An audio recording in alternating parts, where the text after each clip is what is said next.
শিউরির সাই বাবার পালকি যাত্রা হলো কোচবিহার শহরে। স্টেশন মোড় থেকে বের হয়ে বিভিন্ন জায়গা পরিক্রমা করে সাই বাবার পালকি যাত্রা শেষ হয় এবং ভালোবাসা, ক্ষমা, পরস্পরকে সহায়তা, দান, সন্তুষ্টি, আন্তরিক শান্তি এবং ঈশ্বর ও গুরুর প্রতি ভক্তির বার্তা বাহক শিউরির সাই বাবার পালকি যাত্রা হলো কোচবিহার শহরে।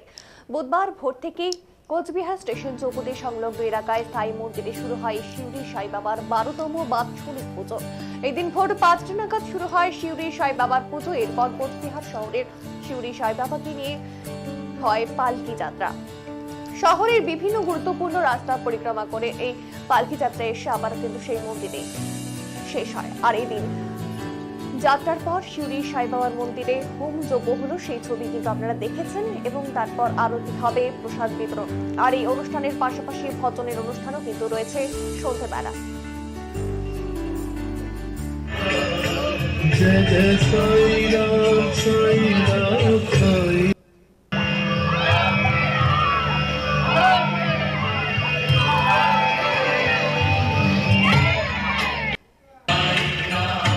जय जय साई राम साई राम साई राम जय जय साई राम साई राम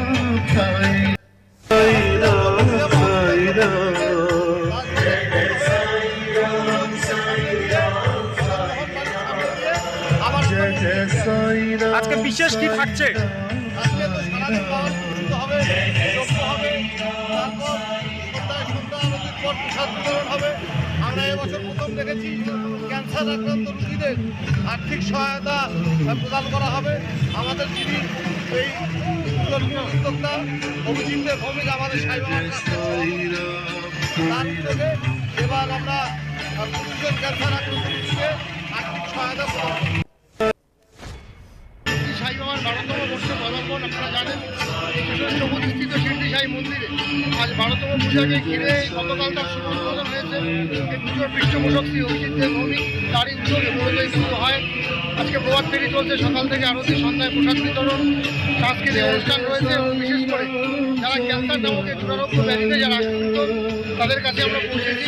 শিরডি সাই সমিতির সেবা ট্রাস্টের পক্ষ থেকে আমরা তাদেরকে শ্রী অভিজিতের ভূমি মহাশয়ের উদ্যোগে তার উপস্থিতিতে বিভিন্ন গুণীজন ব্যক্তিগণের উপস্থিতিতে আমরা তাদেরকে সহায়তা প্রদান করবো। আর্থিক সহায়তা প্রদান থেকে শুরু করে সারাদিন ব্যাপী প্রায় 15 থেকে 20,000 মানুষ প্রসাদ গ্রহণ করতে আসেন। আমরা কোচবিহারবাসীকে আমন্ত্রণ জানাচ্ছি তাদের আরও প্রত্যেকেই সেখানে উপস্থিত হন শিরডি সাই মন্দির স্টেশন চৌপতি।